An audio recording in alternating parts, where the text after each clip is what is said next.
আসসালামু আলাইকুম। আমি মোহাম্মদ তৌহিদুর রহমান। আমি সিপি বাংলাদেশ কোম্পানি লিমিটেডের সেকশন ম্যানেজার হিসেবে কর্মরত আছি।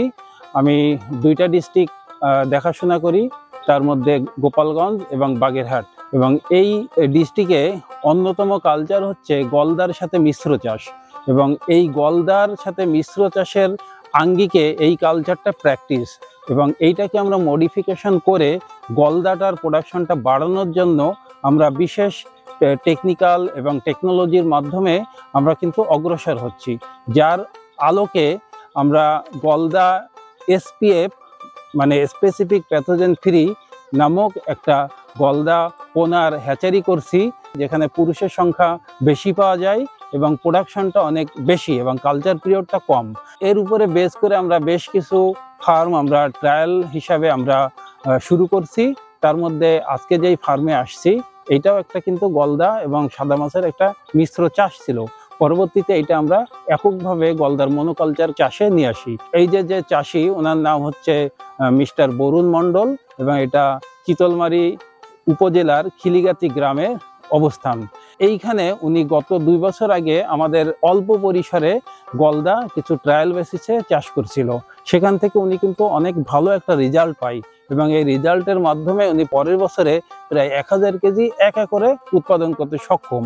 তখন ওনার কাছে এটা একটা ব্যাপক রেভুলেশন মনে হলো। এত শর্ট টাইমে 150 দিনে 1000 কেজি মাছ উৎপাদন করা ওনাদের কাছে একটা অন্যরকম একটা ভীষণ এবং অন্যরকম একটা সাকসেস মনে হলো, এবং পাশাপাশি অনেক ফার্মও ওনার দেখে উদ্বুদ্ধ হলো।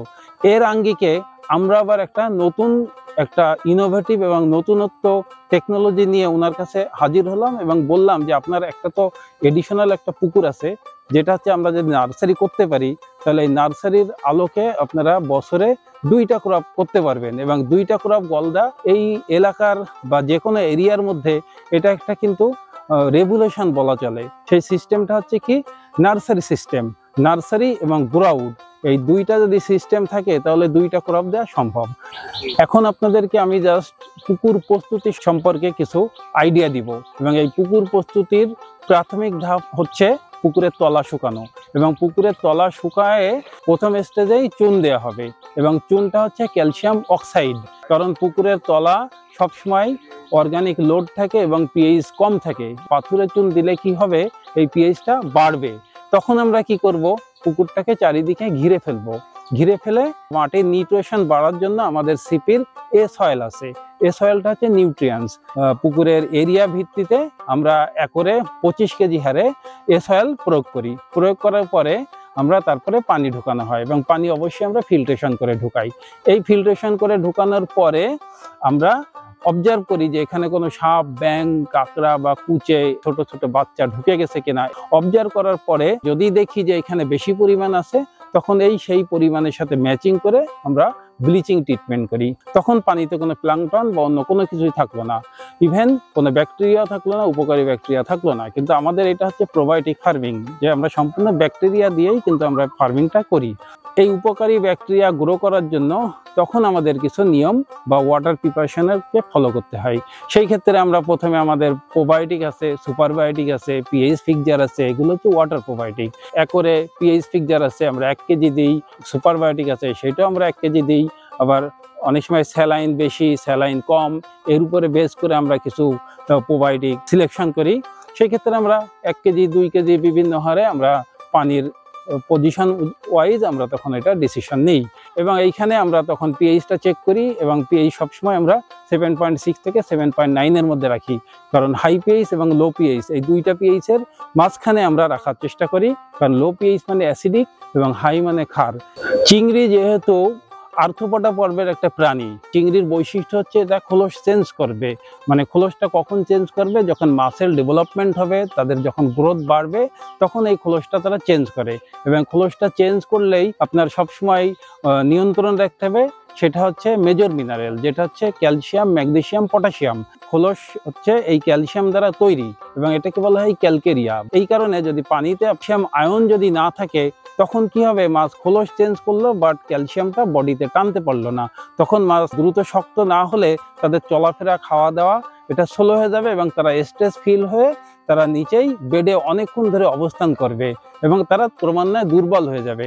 এই কারণে কি করতে হবে, আমাদের নিয়মিত মিনারেলস, মেজর মিনারেলসটা আমাদের প্রয়োগ করতে হবে। এবং ক্যালসিয়াম জাতীয় যেসব আমাদের উপাদান আছে, dolomite, calcium carbonate, calcium oxide, এইগুলো পিএইচের উপর বেস করে আপনার উইকলি বা 10 দিন অন্তর অন্তর আমাদের পুকুরে প্রয়োগ করতে হবে। পাশাপাশি আরেকটা জিনিস খেয়াল রাখতে হবে, পন্ড বটম সব থেকে গুরুত্বপূর্ণ চিংড়ি চাষের জন্য। কারণ চিংড়ি চাষের ক্ষেত্রে চিংড়িদের অবস্থান বটমে, খাওয়া দাওয়া বটমে, সবকিছু বটমে, প্লাঙ্কটন ক্রাশ করলেও বটমে, পলিউশনও হচ্ছে ম্যাক্সিমাম হয় বটমে। এই কারণে বটমের জন্য আমাদের একটা প্রোবায়োটিক আছে, সেটা হচ্ছে সয়েল প্রোবায়োটিক, এটা সুপার পিএস নামে পরিচিত। সুপার পিএসটা প্রয়োগ বিধি হচ্ছে বালির সাথে সিঙ্কিং ম্যাটেরিয়ালস হিসাবে সুপার পিএস মিক্সিং করে সমস্ত পুকুরে ছিটিয়ে দিতে হয়। এবং লাস্ট হচ্ছে ফিডিং ম্যানেজমেন্ট। এই বডির ব্যবস্থাপনার জন্য, বডি ডেভেলপমেন্টের জন্য আমাদের বিশেষ ভূমিকা পালন করে আমাদের সিপি ফিড। 2 ধরনের আমরা বাজারে সরবরাহ করতেছি, একটা হচ্ছে বাগদা ফিড এবং এই পলিকালচার মিশ্র চাষ, যেটা হচ্ছে গলদার সাথেও সাদা মাছ। পলিকালচারের 2টা সেগমেন্ট হিসাবে বের করছি, একটা পলিকালচার প্রিমিয়াম যেটা 9054, আর একটা পলিকালচার ইকোনমি যেটা 9034। আর বাগদার ফিডটাও আমরা 38% প্রোটিন, এবং এইটা প্রাথমিক স্টেজে গলদার জন্যও দেওয়া হয়, ভেনামির জন্যও দেওয়া হয়, বাগদার জন্য দেওয়া হয়। পরবর্তীতে একটা স্টেজ অনুযায়ী ওটাকে চেঞ্জ হয়ে যায়। Nursery system is very important part. কারণ কি, নার্সারি থেকেই আপনাকে যে পরিমাণ প্রোডাক্টিভিটি এবং যেভাবে সাকসেস এবং কস্ট রিডিউস করে দিবে, যেটা আউট অফ ইমাজিন। আমি আজকে বরুণ মণ্ডলের পুকুরের ভিজিটে আসছি, উনি একটা সুন্দর নার্সারি করছে। এই নার্সারির বিষয়বস্তু হচ্ছে কি, এই নার্সারিতে উনি 45 দিন নার্সিং করবে মাছটাকে, এবং এই 45 দিন কিন্তু গ্রো আউটে কোনো চাষ নাই, গ্রো আউটটা কিন্তু ফাঁকা আছে, সেফ আছে। এভারেজে যদি 40-45 দিন হয়, ওই সময় মাছটা 4 গ্রাম হয়ে যায়। এটা আমাদের সিপিএসপিএফ এর কথা বলছি। তাহলে 4 গ্রাম যখনই হবে, ওই 4 গ্রাম মাছ মানে ওই মাছকে দেখা যাবে এটা মাছ পুরুষ না স্ত্রী। যেহেতু আমাদের বলা আছে প্রায় 80%-এর উপরে পুরুষ চিংড়ি হয়, তাও আমরা যখন শিপ করি, শিপ করার সময় আমাদেরকে দেখা হয় যেটা পুরুষ না স্ত্রী। যদি স্ত্রী চিংড়ি হয় তাহলে থেকে গেল, আর পুরুষ চিংড়ি আমরা গ্রো আউট পন্ডে দিয়ে দিলাম। উনি প্রথম স্টেজে হাপা সার্ভাইভাল হিসাবে, হাপা কাউন্টিং এর জন্য উনি হাপাতে মাছ দেয়। সেখানে টেস্ট করে প্রথমে উনি 95% উনি হাপা সার্ভাইভাল পাই। পরের বার ওইখান থেকে রিলিজ করে দেওয়ার পরে সেকেন্ড টাইম যখন উনি গ্রো আউট পন্ডে দিবে, তখন উনি কিন্তু গুনে গুনে শিফট করবে। তাহলে ওইখানে যদি উনি এই অ্যাভারেজে 80% সার্ভাইভাল পাই, তাহলে উনি 16,000 মাছ পাবে। তাহলে ওই 16,000 মাছ যদি উনি গুনে গুনে গ্রো আউট পন্ডে দেয়, তাহলে ওনার কি হবে, ব্লাইন্ড থাকা লাগবে না, উনি ফিডও দিবে হিসাব করে। যার জন্য আমাদের হ্যাচারি গলদা কিন্তু আলাদাভাবে আমরা অবস্থান করছি, বিশেষ করে এসপিএফ এবং ডিজিজ ফ্রি, আমাদের প্রপার মনিটরিং, আমাদের feeding management, water quality management, pond bottom management, সব দিক থেকে আমরা পূর্ণাঙ্গ সেবা দিয়ে থাকি। এবং আমরা মনে করি, যদি এইভাবে যদি আমরা চাষের আলোকে এক একটা এরিয়া সাফল্য দেখাতে পারি, তাহলে সারা বাংলাদেশ ব্যাপী এই গলদা চাষ করা সম্ভব।